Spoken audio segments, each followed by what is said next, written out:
हाय friends, ये है part 10 of the CDS and as well as other exams PIQ series. और इसके अंदर आपको पता है कि लास्ट 30 ईयर के पीआईक्यू डिस्कस कर रहा हूँ। आप खुद देख लीजिए, यहाँ पे यूपी पीसीएस के आपको क्वेश्चन मिलते हैं, बिहार पीसीएस के मिलते हैं। एक डिफरेंट एंगल आपको मिलता है कि कितने लेवल तक क्वेश्चन जा सकते हैं एक ही बुक से। हमें लगता है कि यार हम ऊपर ऊपर से कर लेते हैं, हमें आता है। नहीं, हमारा पर्पज है कि भाई हम हर तह तक जाएं। और इसके थ्रू पीआईक्यू के थ्रू क्या होता है कि भले आपने पढ़ा होता है लेकिन आप उसको वापस जाके रिवाइज करते हैं। तो यही तरीका है। और मैं ये भी सोच रहा हूँ कि एक दिन मैराथन भी लेके आऊँ, 3-4 घंटे का पूरा कंपाइलेशन भी करूँ, काफी इंपॉर्टेंट चीजें भी डिस्कस करूँ, वो भी धीरे धीरे करूंगा मैं। बट ये सीरीज कंटिन्यू रहेगी बिकॉज ये क्या होता है, रेगुलर आपको टचअप मिलता है अगर आप मेरे साथ जुड़े हैं तो। कंडीशन वही है बस। चलिए अब पहले क्वेश्चन पे आते हैं। विच of the following statement is not correct. Not correct की बात की, इस पर जरूर ध्यान देना यार, क्योंकि ये नॉट करेक्ट यहाँ पे तो नॉट बोल्ड में है। एग्जाम में कभी कभी बोल्ड में नहीं रहता हो। वैसे तो यूपीएससी भी ध्यान देती है कि बोल्ड में कर दे उसको, कभी कभी कर देती है, लेकिन कभी कभी ध्यान नहीं देती वो भी। मतलब वो क्यों ध्यान दे, हमारा काम है ध्यान देना।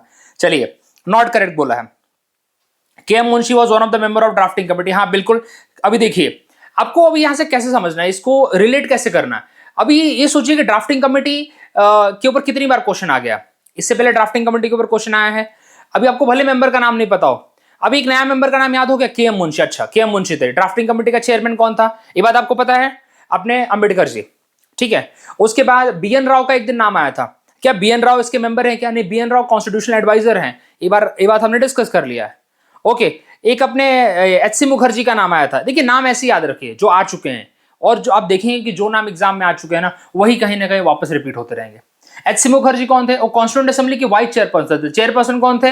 हमारे पहले राष्ट्रपति डॉक्टर राजेंद्र प्रसाद।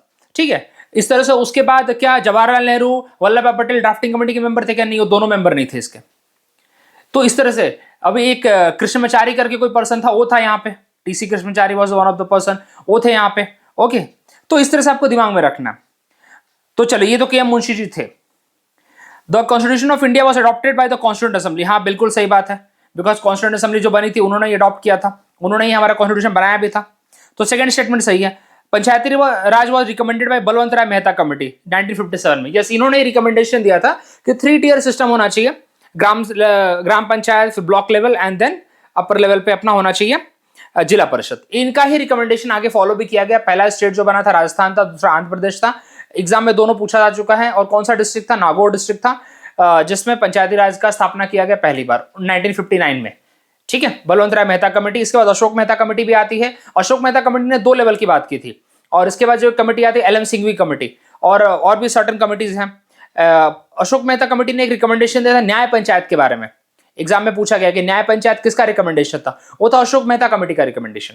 चलिए, तो यहाँ पे the president of India is, अच्छा तीनों सही हो गए ना, तो चौथा गलत होगा। लेकिन चौथा क्यों गलत होगा जानना बहुत जरूरी है। The president of India is the guardian of fundamental right. देखिए, अगर मेरे साथ आप जुड़े हैं तो गार्जियन कौन है? Who upheld the constitution. Constitution को हमेशा सर्वोपरि कौन रखने की कोशिश करता है? क्या प्रेसिडेंट रखने की कोशिश करता है? नहीं, हमारा सुप्रीम कोर्ट रखने की कोशिश करता है, क्योंकि Supreme Court of India is a upholder of the constitution. Supreme Court of India की यहाँ पे पावर है जुडिशियल रिव्यू की। सुप्रीम कोर्ट ऑफ इंडिया की सुप्रीमेसी है यहाँ पे। और अगर उनको इंडिपेंडेंस हमने दे रखा है तभी जाके हमारा कॉन्स्टिट्यूशन सुप्रीम है। अदरवाइज अगर सुप्रीम कोर्ट और हाई कोर्ट्स को हमने अगर इंडिपेंडेंस नहीं दिया तो हमारा जो हम लाइन बोलते हैं ना, in India constitution is supreme, कहीं ना कहीं वो खतरे में आ जाएगा, कहीं ना कहीं पार्लियामेंट सुप्रीम बन जाएगा। इसलिए कॉन्स्टिट्यूशन को बचाने की, कॉन्स्टिट्यूशन को बना के रखने की, कॉन्स्टिट्यूशन की वैल्यू प्रोटेक्ट करने की किसको रखा है भाई? गार्जियन किसको रखा है? अच्छा, फंडामेंटल राइट मतलब एक तरह से कॉन्स्टिट्यूशन की बात हो रही है। ठीक है। तो अंडर आर्टिकल नंबर 32, चलिए ये भी बोल देता हूं, under article number 32 and article number 226। Article number 32 में सुप्रीम कोर्ट को है और आर्टिकल नंबर 226 में हाई कोर्ट को है। What is writs? Judicial review का, जुडिशियल रिव्यू भी है और रिट्स भी है वैसे। ठीक है। रिट्स के through supreme Court of India आपके फंडामेंटल राइट को एनफोर्स कराता है। चलिए, तो यहां पे बी आर अम्बेडकर ने इसको क्या बोला था? हार्ट एंड सोल इसको बोला था। K M Munshi was a member of drafting committee. बिल्कुल। Constitution of India was adopted on by the constituent assembly on 26 November 1949। Exam में क्वेश्चन पूछा जाता है कि कौन सी तारीख को भाई, कौन सी तारीख को हमने अपने कॉन्स्टिट्यूशन ऑफ इंडिया को अडॉप्ट किया है। तो आप अगर प्रियम्बल पढ़ेंगे, आपको अगर देखिए, आप सब एनसीईआरटी की बुक्स खोल के पढ़ते हैं, एनसीईआरटी की बुक्स में प्रियम्बल्स दिया रहता है। अब प्रियम्बल खोलिए, आपको दिख जाएगा, वहां पे नीचे लिखा है प्रियम्बल की आखिरी लाइनों में मिला है, लिखा हुआ आपको दिखा मिलेगा। बलवंत राय मेहता कमेटी, बिल्कुल सही बात है भाई। अब देखिए यहाँ पे जरा एक आपके लिए एक्स्ट्रा चीज यहाँ पे ऐड किया है, देखिए members of the drafting committee, बहुत जरूरी है जानना, बार बार पूछे गए हैं। यहाँ पे देखिए मेरे को कुछ याद नहीं होगा ना, तो मेरे को 2-3 नाम हमेशा याद रहते हैं। डॉक्टर बी आर अम्बेडकर सबको पता है। उसके बाद टीटी कर्मचारी कृष्णमाचारी, सॉरी कर्मचारी नहीं कृष्णमाचारी भाई, माफ करिए, ठीक है कृष्णमाचारी, इनका नाम पूछा जाता है, बहुत बार पूछा गया है। अलादि कृष्ण स्वामी अय्यर, इनके ऊपर एक दिन क्वेश्चन पूछा था, मालूम है क्या क्वेश्चन पूछा था? कुछ दिन पहले ही कराया था मैंने, ये रेगुलर मेरे साथ जो बने उनको याद होगा। उन्होंने क्वेश्चन ये था कि इन्होंने डिक्टेटरशिप को प्रमोट, डिक्टेटरशिप नहीं, यहाँ डिक्टेटरशिप के प्रमोटर थे, ऐसा कुछ लिखा था क्वेश्चन में। स्टेटमेंट पूछा था, 4 स्टेटमेंट पूछे थे। इन्होंने बोला था कि जुडिशरी की सुप्रीमेसी, ऐसा कुछ क्वेश्चन में था कि इनके ओपिनियन ऐसे थे कि एग्जीक्यूटिव का सुप्रीमेसी होना चाहिए। तो ऐसे कुछ क्वेश्चन आ रखे थे, और उसमें सिर्फ एक लाइन लिखी थी, as Alladi Krishnaswami Ayyar was one of the member of the drafting committee, his thinkings were, 4 point थे। लेकिन चलिए मेरे को चारों थिंकिंग याद हो या नहीं याद हो तो ऑप्शन देख के कर लूंगा मैं, लेकिन क्या यहाँ पे एक पॉइंट मुझे ये लिखने की नहीं जरूरत है कि Alladi Krishnaswami Ayyar was a member of the drafting committee? कि रिपीट नहीं हो सकता, हो सकता है, इसलिए याद रखिए। उसके बाद के एम मुंशी आज हमने पढ़ लिया। एन गोपाला स्वामी अयंगार का नाम याद रहता है, इनके नाम थोड़े याद नहीं होते, मैं झूठ के बोलूं याद नहीं होते, लेकिन ये पता है कि एक मुस्लिम आदमी था, ऐसे ही याद रखिए। कोई नहीं याद होते सारे नाम, यार मैं इंसान हूं, मैं कोई वो नहीं हूं कि रोबोट नहीं हूं, सारा नाम मैं ठक ठक ठक याद रखूं, बिल्कुल हो सकती है गलती, नहीं याद रहता। तो इसलिए याद रखा है कि एक मुस्लिम आदमी था जिसका नाम मोहम्मद था। अब आगे वाला याद नहीं होता, सदुल्ला है क्या है नहीं याद होता है, झूठ नहीं बोलूंगा मैं, तो मोहम्मद से याद रखा है, ये भी याद रखा है, एस होगा कोई, देख लूंगा, मैनेज कर लूंगा, इतना मैनेज कर लूंगा। इतनी पिक्टोग्राफिक मेमोरी मेरी भी है और आपकी भी होनी चाहिए, और एग्जाम के टाइम पे पिक्टोग्राफिक मेमोरी आपकी काम आती है अगर आप रेगुलर चीजों को देखते हैं तो। चलिए, तो कितने नाम याद करा दिए फालतू बोल बोल के मैंने। We are Ambedkar ji chairman, सबको याद है। अभी ये मुंशी जी का नाम पढ़ा आपने। टीटी कर्मचारी से याद रखिए, कृष्णमाचारी से याद रखिए। देखिए मेरे को याद करने से मतलब है, जो ऑफेंड हो रहे माफ करिए भाई, मेरे को याद कराना इधर, ठीक है। अच्छा, एक हैतान और मिल्टर, देखिए अगर एक्सट्रीम लेवल पे क्वेश्चन जाए तो फिर तो ये भी पूछेंगे। अच्छा, बीएल मिंटर को किसने रिप्लेस किया था? एन माधव राव ने, लेकिन उतना नहीं जाते मेरे हिसाब से, फिर भी अपना एक बैकअप के लिए पढ़ लीजिए, लेकिन उतना नहीं जाते, फिर भी आपको बता दूं मैं। तो यहाँ पे कौन कौन है भैया, एक इनका नाम याद करा दिया, कृष्णमाचारी जी का नाम याद करा दिया, अलादि कृष्ण स्वामी अय्यर का नाम याद हो गया, और ये थे चौथा। देखिए कैसे याद करिए, अम्बेडकर जी सबको याद है। कृष्णमाचारी जो कि किसको रिप्रेजेंट कर रहे थे, he was representing Bikaner state, Bikaner state princely state की तरफ से आए थे, क्योंकि आपको पता है कि कॉन्स्टिट्यूएंट असेंबली के अंदर नॉमिनेटेड प्लस इनडायरेक्टली इलेक्टेड थे, डायरेक्टली इलेक्टेड लोग नहीं थे। चलिए, तो ये बीकानेर स्टेट को रिप्रेजेंट कर रहे थे। और यहाँ पे 2 आपको साउथ इंडियन दिखेंगे, नाम देख लीजिए, 3 है वैसे तो, बट चलिए, अलादि कृष्ण स्वामी अय्यर और एन गोपाला स्वामी अयंगार। तो अयंगार और अय्यर ऐसे याद कर लीजिए, ठीक है, जो बबीता जी के हस्बैंड है ना अय्यर, वैसे याद करिए, जैसे आपको करना करिए। उसके बाद एक मुस्लिम है, और मुंशी जी को ऐसे याद रख रहे भाई, एक मुंशी जी भी थे उसके अंदर, तो सबके नाम पे ऐसे कर लीजिए, 1-2 बार पढ़ लीजिए, याद हो जाएगा। क्वेश्चन पूछे जाते हैं यार, मैं क्या बोलूं, आप देख ही रहे हैं, सीडीएस में पूछे जाते हैं। अब कोई दूसरा ऑप्शन नहीं है इसके रटने के अलावा। अब कोई आपके पास तरीका है तो आप मुझे भी एक कमेंट कर दीजिए, मैं भी वो फॉलो कर लूंगा, ठीक है। चलिए, the fundamental duty of citizen do not include, कौन सी भाई ड्यूटी नहीं है मेरे लिए? To protect and improve the natural environment, ये तो है वैसे, ये वैसे बता दूं सेम टाइप का आपको 48A में मिलेगा, 48A अपना डीपीएससी में सिमिलर काइंड का आपको मिलेगा, ठीक है। चलिए, क्योंकि ये डीपीएससी में भी आता है और फंडामेंटल ड्यूटी में आता है, जहां पे हम इन्वायरमेंट को प्रोटेक्ट करने की बात करते हैं, एक कंसेप्ट के ऊपर भी क्वेश्चन पूछा हुआ है। To cherish and follow the nobles idea and inspired our national struggle for freedom, बिल्कुल ये तो पहला वही है, बिल्कुल ये भी सही है। To strive towards abolition of untouchability, नहीं यार ये तो आर्टिकल 17 में बात की गई, abolition of untouchability talks about in article 17, that is fundamental right, ये वाला नहीं हो सकता। To develop scientific temper, humanism, spirit of inquiry, reform and the क्या बोलते हैं पर्सनल डेवलपमेंट, ये सब ये वाला जो पार्ट है ये इसमें दे रखा है, फंडामेंटल ड्यूटी में दे रखा है, ठीक है। तो इसमें प्रॉब्लम अपने को नहीं है। तो यहाँ पे कौन सा है, to strive towards the abolition of untouchability, ये किस में आता है, ये है हमारा आर्टिकल नंबर 17 के अंदर आता है, वैसे बता दूं तो मैं, ठीक है। चलिए, बाकी तो है वैसे, बाकी सोचने वाली बात ही नहीं है यहाँ पे। देखिए आर्टिकल 17 एबॉलिशन ऑफ अनटचेबिलिटी की बात करता है, जिसके अंदर आप किसी को पब्लिक प्लेस पे जाने से रोकते हैं या फिर डिस्क्रिमिनेट करते हैं कुछ, तो ये सब इसमें। और एब्सोल्यूट इसकी बात की गई है, एब्सोल्यूट अनटचेबिलिटी रिमूव करने की बात की गई है। ये कहीं नहीं लिखा है कि पार्शियल अनटचेबिलिटी या फिर सर्टेन सेक्शन के साथ आप अनटचेबिलिटी कर सकते हो, नहीं। Article 17 is for the Indians and as well as for the foreigners, मतलब हम सबके लिए आर्टिकल 17 रखा है। इसका मतलब हम कंप्लीट अनटचेबिलिटी रिमूव करने की बात करते हैं। और क्या अनटचेबिलिटी हमने डिफाइन किया है? Nowhere in the constitution of India untouchability defined. चलिए आगे बढ़े, आगे बढ़ते हैं। बाकी तो फंडामेंटल ड्यूटी, अब मेरे साथ अगर आप बने हैं तो क्या फंडामेंटल ड्यूटी आपको मेमोराइज नहीं हो पा रही है? क्योंकि आप सोचेंगे कि एक दिन बैठूं 4-5 बार पढ़ूं रट जाएगा, जो 5वें दिन वापस भूल जाएगा, मैं लिख के देता हूं ऐसे रिटर्न में साइन कर लेना मेरी। क्योंकि आप जब तक क्वेश्चन नहीं करेंगे आप भूल जाएंगे। चलिए मेरा सिर्फ इतना ही बोलना है। अच्छा, ये फंडामेंटल ड्यूटी के ऊपर कहानी नहीं बताना चाहता, आर्टिकल 51 है, स्वर्ण सिंह कमेटी आएगा आगे, टेंशन मत लीजिए, आगे आने वाला है। Fundamental right can not be suspended, क्यों नहीं भाई, क्यों नहीं सस्पेंडेड कर सकता हूं मैं? आर्टिकल 352 क्या कहता है? नेशनल इमरजेंसी के बारे में बात करता है। नेशनल इमरजेंसी के टाइम पे कौन से आर्टिकल को सस्पेंड कर सकता हूं मैं? अंडर आर्टिकल 358 मैं 19 तो ऐसे ही मेरा सस्पेंड हो जाना है। अगर वॉर और एक्सटर्नल एग्रेशन के बेसिस पे अगर नेशनल इमरजेंसी लग गई ना तो 19 तो खुद ब खुद सस्पेंड हो जाता है अंडर आर्टिकल नंबर 358 और अंडर आर्टिकल नंबर 359। बाकी के फंडामेंटल राइट्स मुझे मतलब प्रेसिडेंट साहब रिजोल्यूशन पास करके उसको भी सस्पेंड करा देंगे। लेकिन कौन से बेसिस पे? अगर नेशनल इमरजेंसी लगती है on the ground of war and external aggression. अगर यहां पे आर्म रेबेलियन के बेसिस पे होता है तो कोई आर्टिकल सस्पेंड नहीं होगा भैया, याद रखना, ये भी याद रखना। ये 44th अमेंडमेंट के बाद ऐड किया गया था। अच्छा, एक और बात, कौन से 2 आर्टिकल सस्पेंड नहीं होंगे? 2 आर्टिकल सस्पेंड नहीं होंगे, आर्टिकल 20 और आर्टिकल 21, ये कभी सस्पेंड नहीं होंगे। चलिए एक्चुअली बताऊं, ये सारे आर्टिकल सस्पेंड नहीं होते हैं, इनको आप एनफोर्स नहीं करा सकते। सही बताओ तो आपको मैं, क्या मेरे को जीने का अधिकार नहीं है? क्या मेरे को अच्छा घूमने का अधिकार नहीं? सब अधिकार है मेरे को, सब अधिकार है मेरे को। लेकिन मैं इसको अगर हनन हुआ इसका, अगर इसको वॉयलेट किया किसी ने तो इसको एनफोर्स नहीं करा सकता, बस इतनी सी बात है। तो एग्जाम में लोगों को लगता है फंडामेंटल राइट चलेगा, अरे है मेरे पास, मैं यहां से बॉम्बे जाना है मैं जा सकता हूं, मेरे को किसी ने रोका नहीं है नेशनल इमरजेंसी के टाइम पे भी। लेकिन बीच में कोई कांड हो गया तो भाई मैं इसको इन्फोर्स नहीं करा सकता, बस इतना अंतर है। चलिए अच्छा, तो कैन नॉट बी सस्पेंडेड। अच्छा क्या बोला था? अच्छा हाँ, अच्छा स्टेटमेंट पूछा है ना, मैं देखो मैं यही गलती होती है, मैं भूल जाता हूं कि क्वेश्चन क्या था। हाँ can be suspended by the order of prime minister. क्यों ऑर्डर ऑफ प्राइम मिनिस्टर? क्यों प्रेसिडेंट के ऑर्डर पे होगा ना यार।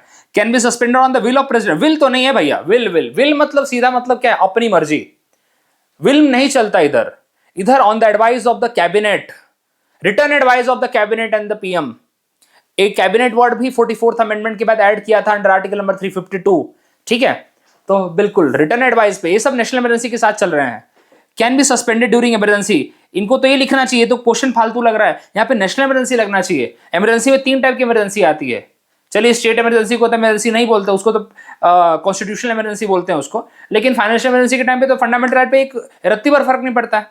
तो क्वेश्चन ये लोग थोड़ा सा सोच समझ के नहीं बताते। चलो 2002 का टाइम है, माफ करिए इनको, बट डी वाला सही है। ठीक है, बाकी तो आपको समझा दिया मैंने। देखिए यही सब बातें हैं। आर्टिकल 20, 21, 19 को आप आर्टिकल 350 अंडर आर्टिकल 358 के अंडर ऑटोमेटिकली सस्पेंड हो जाता है। लेकिन अगेन ग्राउंड से याद रखिए, war and external aggression arm rebellion के बेसिस पे नहीं होगा, नहीं होगा, नहीं होगा। ठीक है, 44th अमेंडमेंट के साथ इसको जोड़ दिया गया था।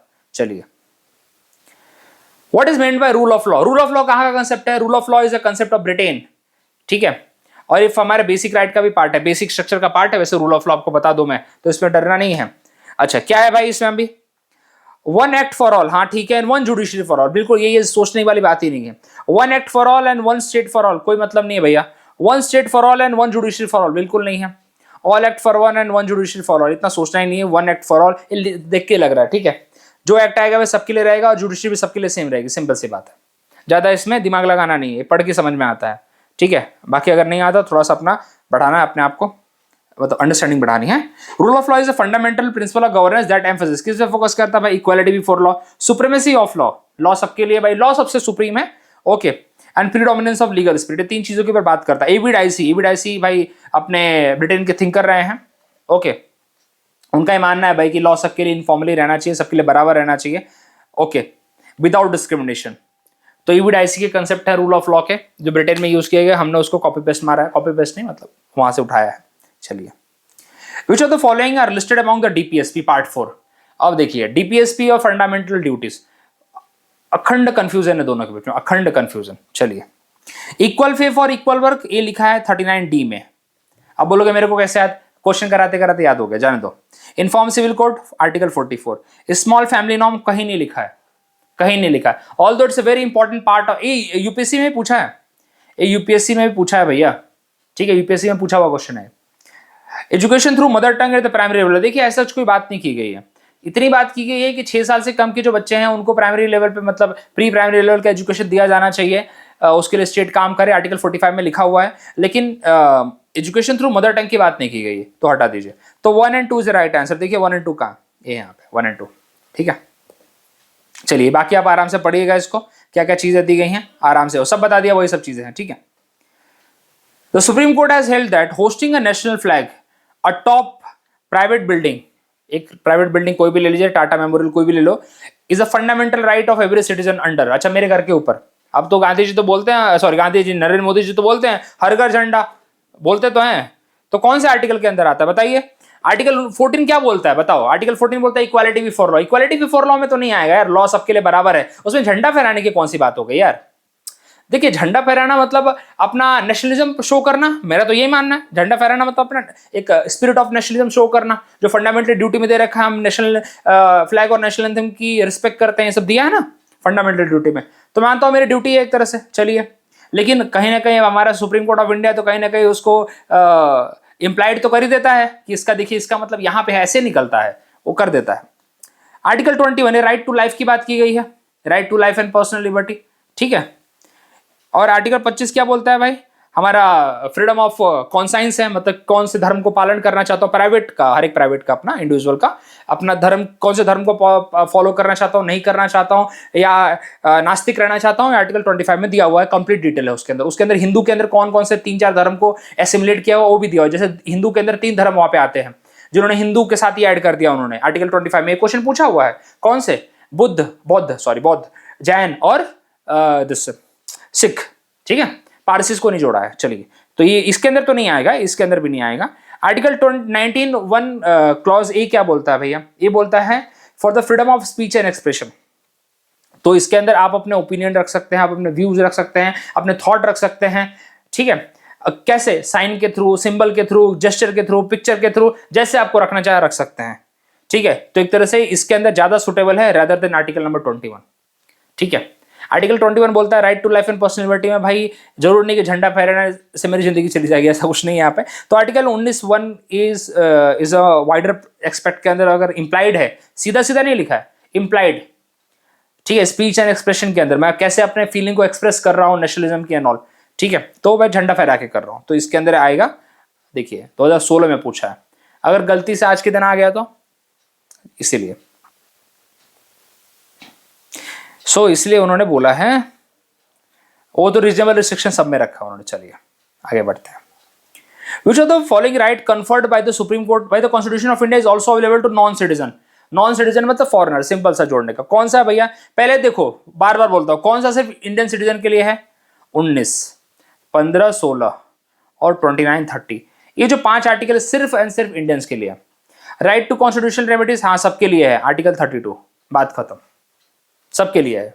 Right of speech 19(1) clause A, ये सिर्फ इंडियन के लिए। Freedom to move and settle in any part of the country, एक इसमें आता है, ये आता है हमारे आर्टिकल नंबर 19 का ही पार्ट है, तो ऑफकोर्स ही बात है, ये तो भाई कैसे दो भाई उसको। राइट टू एक्वायर प्रॉपर्टी, ये पहले था, मतलब ऑफकोर्स ही बात है, पहले हमारा इसके लिए था, क्या बोलते हैं, ये भी आर्टिकल 19 में ही है वैसे। अगर right to purchase property anywhere in the India, ये भी आर्टिकल 19 का ही पार्ट है, ठीक है। तो यहाँ पे द फर्स्ट वाला सबके लिए है, बाकी 3 तो भाई आपको बता ही दिया मैंने, इसके अंदर आप देख लीजिए कहाँ कहाँ आता है, वैसे तीनों 19 का ही इन्होंने दिया है, तो 19 का सारे, तो 19 सिर्फ इंडियंस के लिए होता है। चलिए आगे बढ़े, ज्यादा कुछ इसमें नहीं था, देखिए अब देख भी लीजिए जरा, चलिए तो वही दिया, चलो देखिए, right to speech, movement, residence, profession, ये सब हमारा 19 में आता है। चलिए, according to which article national emergency में be declared by the president of India, article 352। एक क्वेश्चन तुम सोचोगे क्यों रखा है, एक क्वेश्चन तो मतलब तुम्हारी इज्जत के खिलाफ होगा, क्योंकि इतना इजी क्वेश्चन क्यों रखा है? देखिए इतना इजी क्वेश्चन मैंने इसलिए रखा है, मैं चाहता था ना कि नेशनल इमरजेंसी के बारे में थोड़ा बता दूं आप लोगों को, इसलिए रखा था। बाकी मुझे आपकी रिस्पेक्ट है कि इस लेवल का क्वेश्चन आपको एग्जाम में नहीं आएगा फिर भी। अच्छा, आर्टिकल 370 किस में है? आर्टिकल 370 JNK का था, अब रिपील हो गया। चलिए आगे बढ़े। आर्टिकल 371 के अंदर स्पेशल प्रोविजंस हैं फॉर द सर्टेन स्टेट्स, जैसे महाराष्ट्र और मराठवाड़ा, सॉरी महाराष्ट्र का मराठावाड़ा, विदर्भ अपना विदर्भ मराठावाड़ा, और गुजरात का सौराष्ट्र हो गया। नागालैंड के कुछ सर्टन एरियाज के लिए है, आसाम के लिए है, सिक्किम के लिए है, मिजोरम के लिए है, मणिपुर के लिए है, उसके बाद गोवा के लिए है, देन मेघालय के लिए है, ठीक है, कर्नाटका के पार्ट के लिए है, कुछ हैदराबाद के पार्ट के लिए, आंध्र प्रदेश के लिए और तेलंगाना के लिए है। चलिए इसकी सीक्वेंसिंग भी बताऊंगा एक दिन आराम से। तो आर्टिकल 352 इसके बारे में। आर्टिकल 395 में ऐसे कुछ सर्टन एक्ट्स है जिसको रिपील कर दिया गया, स्पेशली इसमें के अंदर दो एक्ट है। एक है पहला गवर्नमेंट ऑफ इंडिया एक्ट 1935, उसको रिपील किया जा चुका है। दूसरा एक्ट मुझे अभी एग्जैक्टली दिमाग क्लिक नहीं कर रहा है कौन सा है, लेकिन वो भी एग्जाम में पूछा हुआ है। आर्टिकल 395 तो खोल के आप देखेंगे कि कौन से दो एक्ट को रिपील करने की बात की गई है, ठीक है। और एक एक्ट था जो प्रीवी काउंसिल एक्ट, उसको कंटिन्यू किया गया था। बाकी कौन सा एक्ट था, वो एक था गवर्नमेंट ऑफ इंडिया एक्ट 1935 जिसको रिपील किया है, ठीक है। हाँ, दूसरा है इंडिपेंडेंस एक्ट, कौन सा था देखो, जिसके थ्रू हमें इंडिपेंडेंस दी गई थी यार, माउंटबेटन प्लान के थ्रू पास किया गया था 1947 में जो पास हुआ था, उन दोनों को रिपील कर दिया है, करेक्ट। देखिए ये होता है। अच्छा, कौन से ग्राउंड है भाई आर्टिकल 352 के अंदर नेशनल इमरजेंसी के लिए? War, external aggression, armed rebellion. Question यहां से आता है, आर्म्ड रेबेलियन कब ऐड किया गया? 44th अमेंडमेंट में। एक क्वेश्चन यहां से बनता है और पूछा गया है यार, पूछा गया है। इंटरनल डिस्टर्बेंस पहले था, उसको हटा दिया गया। चलिए देखिए, on the recommendation of cabinet, return recommendation of cabinet, ये ऐड किया था 44th अमेंडमेंट के बाद। ये भी पहले नहीं था, ये भी पहले नहीं था। कैबिनेट वर्ड ऐड किया गया। It must be approve by parliament within 1 month and can continue only for 6 month at a time. और हर 6 महीने बाद आपको दोनों हाउस से पास कराना पड़ेगा with special majority. Periodic approval जरूरी है, पहले ऐसा नहीं था, पहले 1 साल था वैसे। चलिए क्या था? Government of India act plus India's independence act, वही देखिए, इंडियाज इंडिपेंडेंस एक्ट 1947। चलिए, तो ये एक्ट को यहां पे रिपील किया गया, 2 एक्ट को रिपील किया उसके अंदर, ठीक है, अंडर आर्टिकल नंबर 395। चलिए, which of the following given the power to enforce fundamental right by the constitution of India? All courts नहीं भाई, ऑल कोर्ट्स को नहीं दिया यहाँ पे, ठीक है, ऑल कोर्ट्स को यहाँ पे नहीं दिया है, क्योंकि यहाँ पे डिस्ट्रिक्ट कोर्ट्स भी आते हैं, उनको पावर नहीं है। रिट जुरिस्डिक्शन किसको है? आर्टिकल 32 और आर्टिकल 226 किसको है? Supreme court and high court. इसका मतलब डी ऑप्शन, ठीक है। चलिए, ज्यादा दिमाग नहीं लगाना इसमें। अगला क्वेश्चन आप पढ़ लीजिएगा इसको आराम से। Which article of constitution give precedence to constitutional provision over the law made by union parliament and state legislature? कहने का मतलब है कि कौन सा आर्टिकल भाई यहाँ पे बोलता है कि जो हमारे लॉ जो बनाए जा रहे हैं वो कॉन्स्टिट्यूशन के हिसाब से होने चाहिए। पहली बात ये इसका एक आउटकम है, समझ के मुझे जो लगता है कि कॉन्स्टिट्यूशनल प्रोविजन हमारे सबसे टॉप पे है भाई, जो लॉ बनेगा उसके हिसाब से बनेगा, उसको वॉयलेट नहीं करना चाहिए। तो आर्टिकल 13 ये बोलता है। आर्टिकल 13 के अंदर आपको स्टेट की डेफिनेशन भी दी जाती है। स्टेट की डेफिनेशन आपको आर्टिकल 13 में मिलेगी, और article 13 is a part of the fundamental right, ठीक है। चलिए, आर्टिकल 32 के अंदर तो बात इसके लिए किया जाता है अपने रिट्स के लिए। आर्टिकल 245 यहाँ पे सेंट्रल स्टेट रिलेशन का एक इंपॉर्टेंट आर्टिकल है, लेजिस्लेटिव लॉ मेकिंग का। और आर्टिकल 326 के अंदर ये लिखा है यूनिवर्सल एडल्ट फ्रेंचाइज के बारे में लिखा है, राइट टू वोट के बारे में लिखा है यहाँ पे, ठीक है। चलिए, तो आर्टिकल 13 में क्या लिखा है? आर्टिकल 13 में ये लिखा है कि कोई भी लॉ स्टेट लेजिस्लेचर का हो, यूनियन पार्लियामेंट का हो, अगर कॉन्स्टिट्यूशन के हिसाब से नहीं है, इफ इट इज इनकंसिस्टेंट, क्या वर्ड है? Inconsistent. If it is inconsistent with the constitution of India, उसको आप नल एंड वॉइड बोलेंगे। चलिए देखते हैं जरा क्या लिखा है, पूरा आर्टिकल देखते हैं। आर्टिकल 31 क्लॉज 1 में क्या दिखा, चलिए पहले यहां से देख लेते हैं। Ensure that any law made by the parliament और state legislature must be consistent with the provision of the constitution. पहली बात, मतलब कोई भी लॉ अगर बनता है, स्टेट लेजिस्लेचर बनाए या पार्लियामेंट बनाए, किसके हिसाब से होना चाहिए? कॉन्स्टिट्यूशन के हिसाब से। नहीं है, null and void. If any law violate fundamental right or contradict the constitution, it will be declared null and void. Simple सी बात है, उसका ही एक्सप्लेनेशन था। अब देखते हैं इसके अंदर कितने टाइप के लॉ हैं। Pre existing laws, pre existing laws मतलब जो हमारे कॉन्स्टिट्यूशन से बनने से पहले से भी थे, जो हमारे कॉन्स्टिट्यूशन बनने से पहले से भी थे। ऑफ कोर्स बहुत सारे लॉज हमने कंटिन्यू किए हैं, उसके अंदर चेंजेस किए हैं, क्योंकि कॉन्स्टिट्यूशन के प्रिंसिपल को अगर वॉयलेट करेंगे उसको चेंज कर दिया जाएगा, उसको नल एंड वॉइड माना जाएगा। तो प्री एग्जिस्टिंग लॉज को भी हम मानते हैं। यहाँ पे हमारे चल ही रहे हैं ना, कितने लॉज चल रहे हैं, बहुत सारे हैं। State can not make law that infringe मतलब take away upon the fundamental right. वो फंडामेंटल राइट को वॉयलेट नहीं करेगा। इनफ्रिंज का मतलब वॉयलेट करना होता है, टेक अवे होता है। Define the law. आर्टिकल 13 काफी इंपॉर्टेंट है। क्या क्या लॉ के अंडर आता है? Ordinance, orders, bylaw, rules, regulation, notification, customs, usage, सब कुछ, सब कुछ, यहां तक कि एग्जीक्यूटिव ऑर्डर्स, सब कुछ आएगा, सुप्रीम कोर्ट का ऑर्डर, सब कुछ यहां पे आ जाएंगे लॉ के अंदर। And even the amendments under article 368। ठीक है, चलिए, तो ये बात आप दिमाग में रखेंगे कि कोई भी लॉ जो हमारे कॉन्स्टिट्यूशन के हिसाब से अगर नहीं बन रहा है तो उसको नल एंड वॉइड माना जाएगा अंडर आर्टिकल नंबर 13। चलिए, इस लेवल के अगर क्वेश्चन आने लगे, अभी भी सीडीएस में इस लेवल के क्वेश्चन नहीं आते हैं, आपको बोलूं तो मैं, अभी भी कुछ ऐसे कुछ रिपीटेड टॉपिक है जिससे क्वेश्चन आते हैं।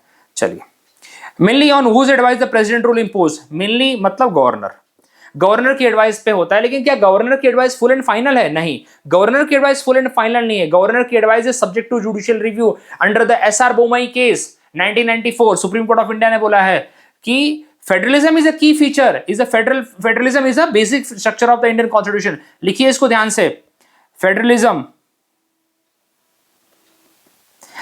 को उन्होंने बेसिक स्ट्रक्चर बताया है अंडर एसआर बोमई केस।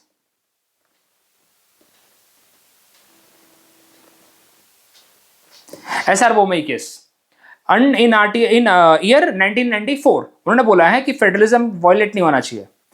तो इसका मतलब गवर्नर का जो एडवाइस है that is not full and final, that is subject to judicial review. और इस सब्जेक्ट टू जुडिशियल रिव्यू कौन से अमेंडमेंट के बाद इसको जोड़ा गया?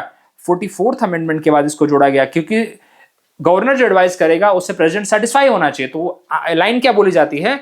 The president satisfaction is subject to judicial review. और गवर्नर का जो एडवाइस है फुल एंड फाइनल नहीं है। यहां पे ड्यूटी बनती है प्रेसिडेंट की कि स्टेट लेजिस्लेचर को मौका दे एक फ्लोर टेस्ट का। फ्लोर टेस्ट मतलब एक नो कॉन्फिडेंस मोशन एक तरह से प्रूफ करके दिखाए, कॉन्फिडेंस मोशन प्रूफ करके दिखाए, एक तरह से मेजॉरिटी प्रूफ करके दिखाए। अगर नहीं प्रूफ करके दिखाते हैं then you can implement the president rule, otherwise the president rule will be null and void. It can be challenged in the court as per the 44th amendment. इसलिए किया गया जिससे कि हमारा जो फेडरलिज्म का जो प्रोविजन है उसको वायलेट ना किया जाए, और फेडरलिज्म हमारा बेसिक स्ट्रक्चर है, यहां पे सेंटर अपनी मनमानी ना करे, इसलिए किया गया। चलिए आगे बढ़े, चलिए बढ़ते हैं। देखिए वही है। अच्छा, कितने बार किया जाता है ये भी बता दो। 6 महीने के लिए आप मैक्सिमम कर सकते, 6 महीने के लिए आप एक बार कर सकते हैं, उसके बाद अगेन आपको अप्रूवल लेके करना पड़ेगा, और अगले 6 महीने के लिए। लेकिन 1 साल जैसे ही हो गया, 2 कंडीशन आपको सेटिस्फाई करनी पड़ेगी। आपको इलेक्शन कमीशन ऑफ इंडिया को बोलना पड़ेगा कि उस स्टेट में चेक करो क्या इलेक्शन कंडक्ट किया जा सकता है कि नहीं किया जा सकता। अगर इलेक्शन कमीशन ऑफ इंडिया बोलता है किया जा सकता है तो प्रेसिडेंट रूल हटेगा, इलेक्शन कराया जाएगा। अगर इलेक्शन कमीशन ऑफ इंडिया बोलता है नहीं किया जा सकता तो उसको अगले 6 महीने के लिए एक्सटेंड कर सकते हो। ठीक है, या फिर एक और कंडीशन है, पूरा all over India national emergency लगी होनी चाहिए। उस टाइम आप प्रेसिडेंट रूल कंटिन्यू कर सकते हो, उस टाइम तो कोई मतलब ही नहीं बनता। तो ये 2 कंडीशन सेटिस्फाई होनी चाहिए। और मैक्सिमम कितने दिन के लिए आप लगा सकते हो? 3 साल के लिए, मैक्सिमम 3 साल के लिए। नेशनल इमरजेंसी में ऐसी कोई लिमिट है क्या? नहीं, नेशनल इमरजेंसी में ऐसी कोई लिमिट नहीं है। वहां पे सिर्फ बोला है हर 6 महीने बाद आप दोनों हाउस से अप्रूवल लेते रहिए बाय द स्पेशल मेजॉरिटी, आपका काम चलता रहेगा। चलिए आगे बढ़े। अच्छा, बाकी मैंने कुछ बताया कि नहीं बताया? अब बाकी कोई मतलब ही नहीं है यार, क्या पढ़ेंगे इतना। Which of the following statement correct regarding article 368? अच्छा भाई देखो, इस लेवल के क्वेश्चन देखो 2020 में पूछे थे इन्होंने, मतलब हिला देते हैं लोग, लिटरली हिला देते हैं। एक बार तो मुझे याद है भाई, 24th कॉन्स्टिट्यूशनल अमेंडमेंट। क्यों याद है मुझे बताता हूं, क्योंकि 24th कॉन्स्टिट्यूशनल अमेंडमेंट के बाद क्या बोला गया है, ऐसे याद होता है यार। तुम बोलोगे क्या बाकी याद नहीं कर? नहीं याद है भाई, क्यों बोलूं झूठ, नहीं याद है। 24th वाला याद है। क्यों याद है? देखिए, प्रेसिडेंट इससे पहले प्रेसिडेंट चाहे तो कॉन्स्टिट्यूशनल अमेंडमेंट बिल को रिकंसिडर के लिए भेज सकता था या रिजेक्ट कर सकता था। लेकिन 24th कॉन्स्टिट्यूशनल अमेंडमेंट एक्ट ने क्या बोला कि जब constitutional amendment bill from the Lok Sabha and the Rajya Sabha pass होके जाएगा विद स्पेशल मेजॉरिटी, और अगर हाफ ऑफ द स्टेट वाली कंडीशन है तो हाफ ऑफ द स्टेट की रेटिफिकेशन से भी जा रहा है, क्योंकि दो ही टाइप के अमेंडमेंट होते हैं आर्टिकल नंबर 368 के अंडर। तो देखिए, अगर दोनों में से कोई भी जा रहा है तो प्रेसिडेंट उसको रेटिफाई करेगा। प्रेसिडेंट के ऊपर बाइंडिंग है वो रेटिफाई करना, प्रेसिडेंट साइन करेगा ही करेगा, प्रेसिडेंट के हाथ बंधे हैं वहां पे। तो ये तो 24th अमेंडमेंट के बाद बोला गया, तो ऑफकोर्स बात है आर्टिकल 368 में अमेंडमेंट किया ही है ना, गलत है ही नहीं कुछ, पहला वाला तो सही है। बाकी देखते हैं, बाकी दूसरा वाला क्या है। 101 constitutional amendment act article 368 was amended. 101 क्या था, चलिए देखते हैं क्या था 101। चलो 101 चलो, मैं वैसे रिस्क लेता तो मैं पहले वाले के साथ जाता, 2 वाले के ऊपर मेरे को डाउट था क्या था भाई। 101, ये तो आपको बता दिया मैंने।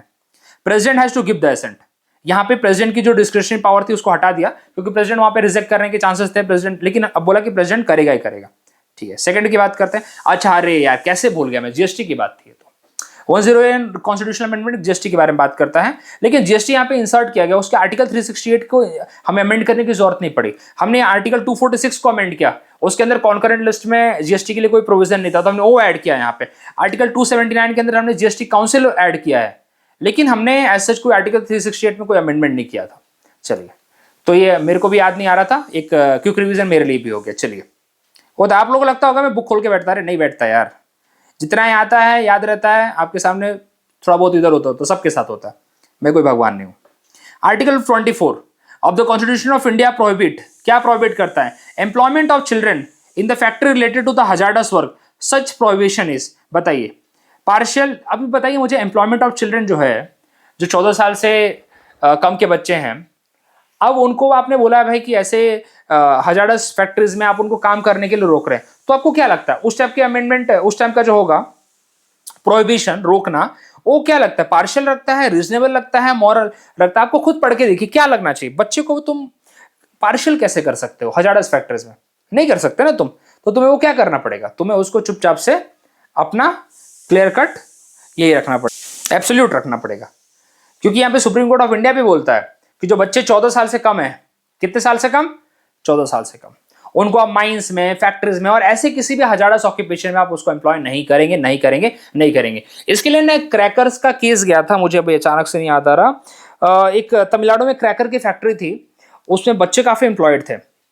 देखिए जगह बहुत खतरनाक नाम है, जगह का नाम दिमाग में नहीं आ रहा मेरे भी, चलिए, बट आप लोग चेक करिएगा, एक केस है, उसके ऊपर सुप्रीम कोर्ट ने अपना जजमेंट दिया था, क्योंकि बहुत सारे बच्चों को उसमें इन्वॉल्व कर रखा था। काफी फेमस केस है यार, इसमें दिया है कि नहीं दिया मैंने, चलिए नहीं दिया, बट ये दिमाग में रखिए, एब्सोल्यूट है, बट पूरी तरह से मना ही है, सिंपल सी बात है। चलिए अगला देखते हैं। The scope of article 21 of the constitution was expanded to include right of education, right of education because of the decision of the supreme Court in India. अब कौन से केस में भाई, कौन से केस में? उनिकृष्णन versus state of Andhra Pradesh. अब ऐसे क्वेश्चन आपके अभी तक, इस टाइप का क्वेश्चन, ये वाला क्वेश्चन अभी तक आपके सीडीएस में नहीं पूछा गया, तो सीडीएस में या सीएपीएफ में नहीं पूछा गया, तो ये मान के चलिए कि इन फ्यूचर ये क्वेश्चन पूछा जा सकता है, क्योंकि ये लोग जितने भी केसेस वाले आजकल क्वेश्चंस हैं, जैसे Bachan Singh versus state of Punjab, Kesavananda Bharati versus state of Kerala, वो तो रट गया सबको, और Puttaswamy versus, justice Puttaswamy versus union of India case, जिसके अंदर राइट टू प्राइवेसी उन्होंने दिया था। उसके बाद Maneka Gandhi versus Maneka Gandhi versus union of India case, जिसके अंदर उनका पासपोर्ट जब्त कर लिया था, उसके अंदर उन्होंने बोला कि right to go foreign in the foreign या move to the foreign countries is a part of the article 21, उन्होंने बोला था उसको, ठीक है। उसके बाद आप देखेंगे आपके लक्ष्मीकांत में सब एडेड भी है वैसे। तो यहाँ पे उनिकृष्णन versus state of Andhra Pradesh, इसके अंदर उन्होंने बोला राइट टू एजुकेशन को उन्होंने इसमें ऐड किया है, ठीक है। चलिए, ज़्यादा इसमें कुछ आपको दिमाग में रखने की जरूरत नहीं है, लेकिन आपको एक क्वेश्चन बस इतना पता होना चाहिए बस। चलिए,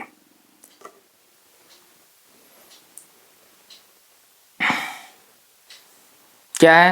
The court ruled that right to education is a fundamental right under Article 21, but it applies to children up to the age of 14 years, वही 14 साल के लिए, और क्या है, ठीक है। आगे बढ़े, देखिए राइट टू प्राइवेसी को इसमें एक्सपेंड किया गया है, एजुकेशन मतलब राइट टू प्राइवेसी को इसमें बढ़ाया गया उसका स्कोप, ठीक है। चलिए, बाकी तो कुछ नहीं है इसमें। When are the fundamental duties mentioned in the constitution? अच्छा, मेंशन बोला है, मेंशन कब मेंशन किए गए? At the time of the framing of the constitution? नहीं भाई, फ्रेमिंग ऑफ द कॉन्स्टिट्यूशन के टाइम पे फंडामेंटल ड्यूटी थोड़ी, फंडामेंटल ड्यूटी तो ऑन द 26 जनवरी नहीं, 41st नहीं, 42nd अमेंडमेंट। कौन सा भाई? Article number 51A part 4A, स्वर्ण सिंह कमेटी 1976, स्टार्टिंग में 10 फंडामेंटल ड्यूटी ऐड की गई, 11th वाले फंडामेंटल ड्यूटी हमने 86 अमेंडमेंट के बाद ऐड की, ये सब चीजें हैं।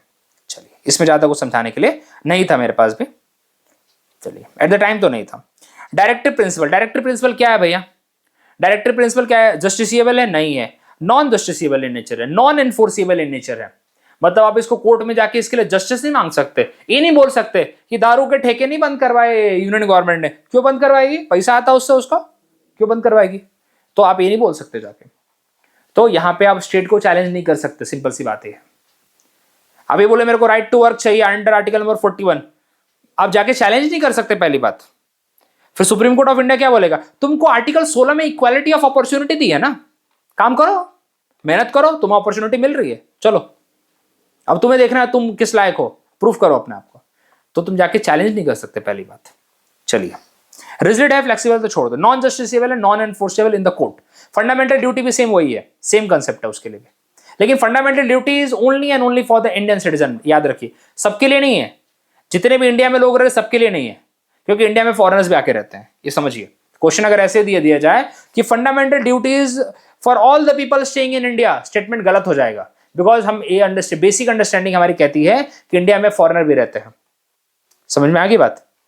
तो यहां पे क्लियर कट लिखा होना चाहिए कि fundamental duty is only for the citizen of India, तब साथ काम चलेगा। अदरवाइज अगर बोल दिया रेसिडेंट ऑफ इंडिया तो भी गलत हो जाएगा। देखिए, एक टर्म है रेसिडेंट, रेसिडेंट एंड सिटीजन, ये दोनों में अंतर है भाई।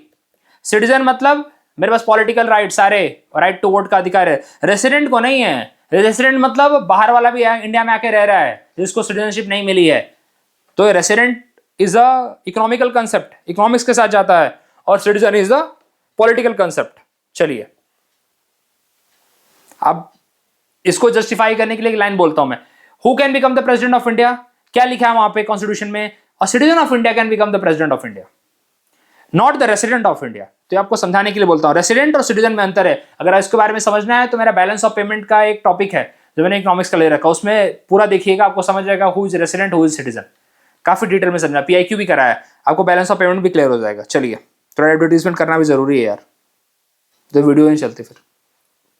The constitution of India is basically federal in nature, basically federal in nature तो क्वाज़ी फेडरल है वैसे। चलिए, article 352 has a provision to deal with the failure of the constitutional machinery in a state. नहीं भाई, article 356 में बोला है ना, ये तो गलत हो गया।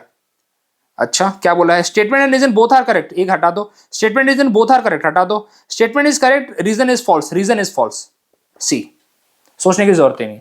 बेसिकली यार क्वाज़ी फेडरल है, थोड़ा सा ये भी सोचे ना लोग, क्वाज़ी फेडरल है हमारा, फेडरल कैसे है, ठीक है, बट ठीक है, वैसे स्टेटमेंट थोड़ा पार्शली करेक्ट हो जाते हैं, वैसे उन्होंने रीजन गलत ही दिया तो सोचने की जरूरत नहीं पड़ेगी, क्योंकि हमारा कैसा है, हमारा क्वाज़ी फेडरल है, पूरा फेडरल हमारा नहीं है, पूरा फेडरल है अमेरिका का।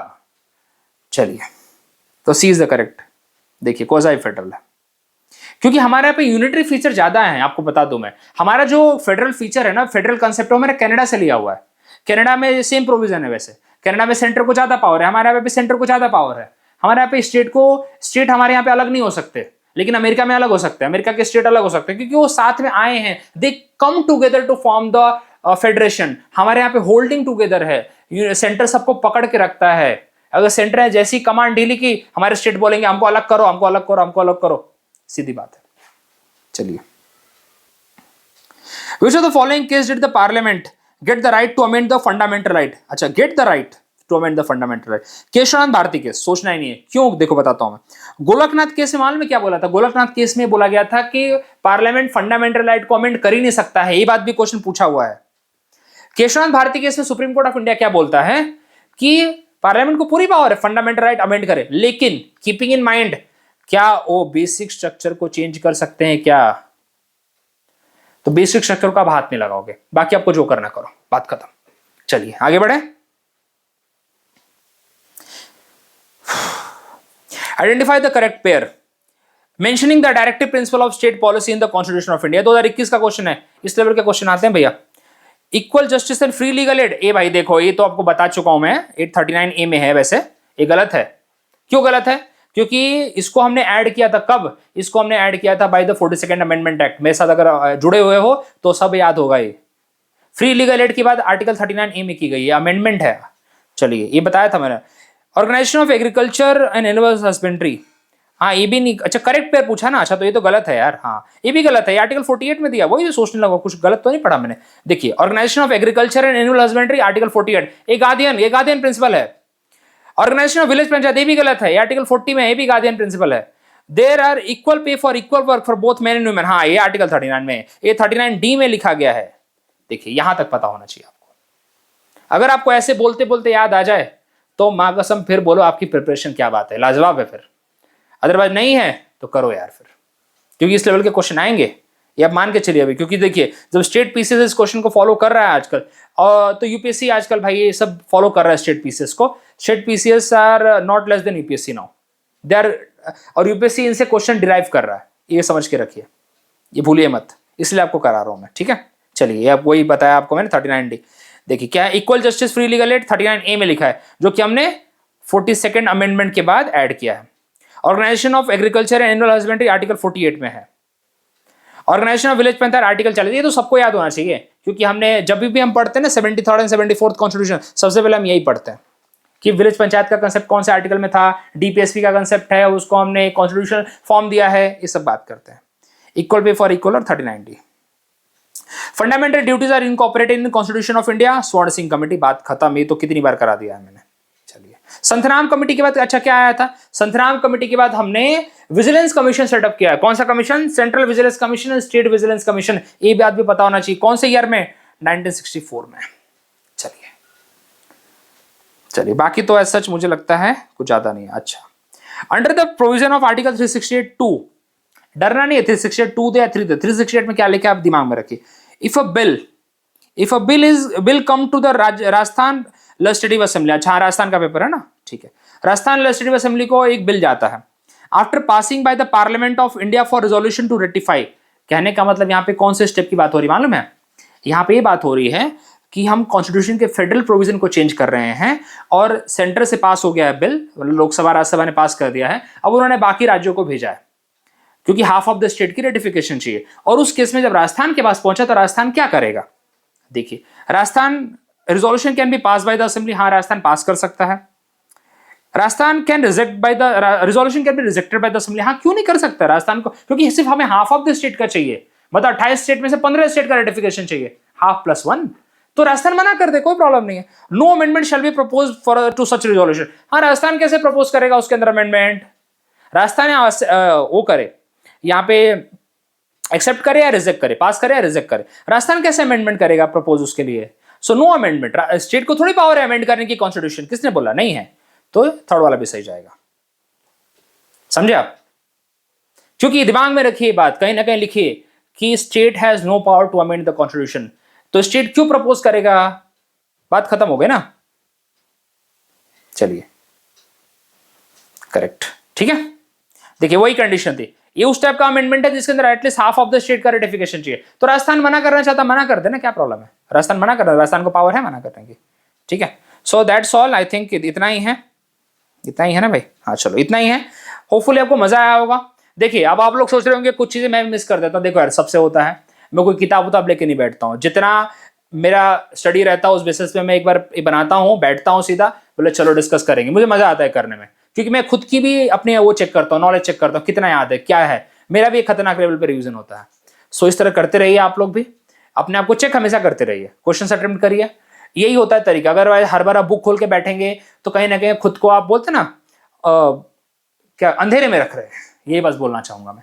सो पढ़ते रहिए, बने रहिए मेरे साथ, वीडियो अच्छा लग रहा है तो दोस्तों को भी शेयर करिए, ज्यादा से ज्यादा शेयर करिए, चैनल को प्रमोट करिए, मैं हर रोज ऐसे वीडियो लेके आऊंगा, आप बोलेंगे तो भी वीडियो लेके आ जाऊंगा, कोई प्रॉब्लम नहीं है, मैं दिन भर पढ़ता रहता हूँ।